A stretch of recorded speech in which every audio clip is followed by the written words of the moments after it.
Okay, October 31st, 2015, here at the Catalyst Coop.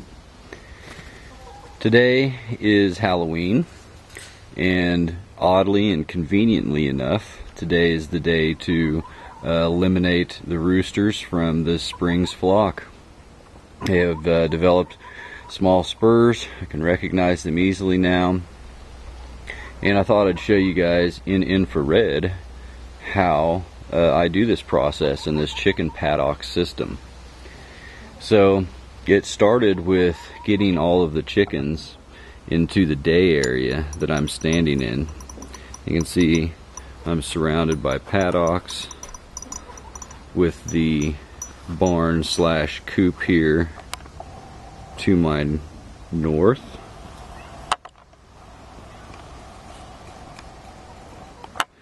And paddocks to my west, and this would be the entrance that we started. So as you can see, the gate opens up to the chicken tractor where the door is. It's going to be a little tougher to see in infrared, but you can go back and view my posts on this subject and get a better view. So I got all the chickens here into the day area. That would be the females and the males, and the existing original flock of white rocks. And then the process began, and basically what I did is I shut all of the doors to the area that I'm standing in except for the one that goes into the chicken tractor. And I'd stand here in the middle in this general vicinity over here, and I would allow the male birds to go into the chicken tractor and would not allow the females to come out. This gets a bit tricky, but in the spirit of keeping the animals nice and calm before slaughter, and also not making a big disappearing act with the roosters, this plays in very nicely. So the door that they generally access is right here, and that goes into the coop itself, to the barn. And this door is generally shut. This is my main walk-in door.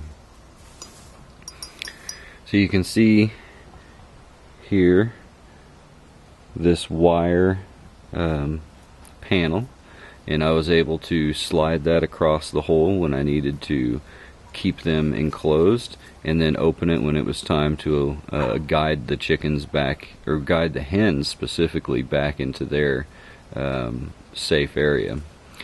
So this took place over probably an hour and a half to 2 hours, very patiently standing here. And I might add that through this time that I was doing this, it dawned on me how great this was for the hunting aspect of my life, because I was able to stand here, be very patient, and be very choosy when I chose to move and guide a chicken, because every time you do that, every time you have to move and not just allow one through, it upsets everybody. This is not overkill, people. This is how we should be treating our animals. It's not tree hugger. It's not anything ridiculous. I'm a hunter. I'm a meat eater. Killing is a part of my life, but that doesn't mean that I don't respect the animals that are feeding me and my family.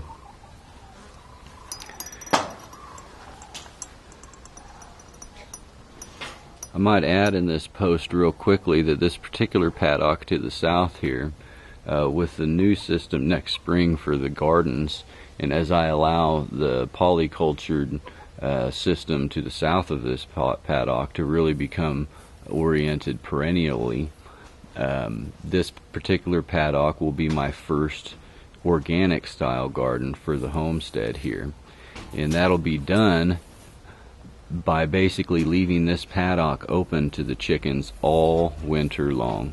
So they're going to scrape and till and dig this soil up and prepare it for me for next spring. And then next spring, this is where I will do my tomatoes, my peppers, and other certain vegetables, cabbage, maybe a row of carrots, things that don't seem to want to cooperate at this stage of my polyculture system. Then the following year, this paddock will return to its general use, and I will move on to another paddock, likely this east one right here, and repeat the same process year after year. With the 6 paddocks that the system includes, that means I have a 6-year rotation with my beds, and you can't ask for a much better preparation than chickens. So I'll start to conclude this just by saying, you can see some of the other hens out here. You know, they're kind of curious, I'm sure, why their men are all inside of the chicken tractor and about to go take a spin around the gardens while they're not. But as I slowly work the roosters in the chicken tractor around the corner there, they will never come back. And since there will not be a lot of racket and distress in the animals, then it'll be a very nice transition for everyone. The neighbors will not have to be dealing with the excessive rooster callings in the morning, and come next spring when it's time for a new clutch to arrive, I will simply bring in a new rooster to do so. In that circumstance, this year I bred Barred Rock to White Rock. That would be Barred Rock rooster to White Rock hen. Next year I will be breeding a White Rock rooster back to this hybrid, I suppose, that we see here. And it did end up becoming a hybrid, I'm pretty confident.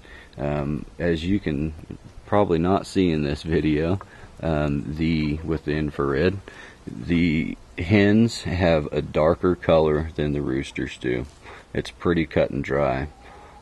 So that would tell me that it is a hybrid, it is a sex link, which tells me that I need to continually work here if I intend on producing a catalyst coop chicken.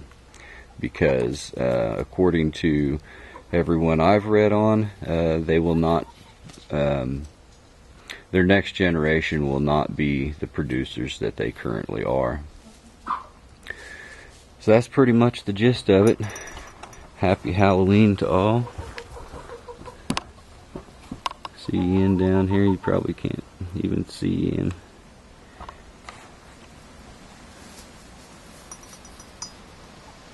It's been an interesting season.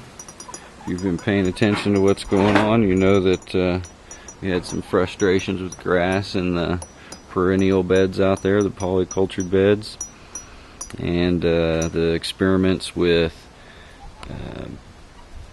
perennializing some of our standard annual vegetables has not been fully successful yet. That's something that we just keep on working on. Till next time.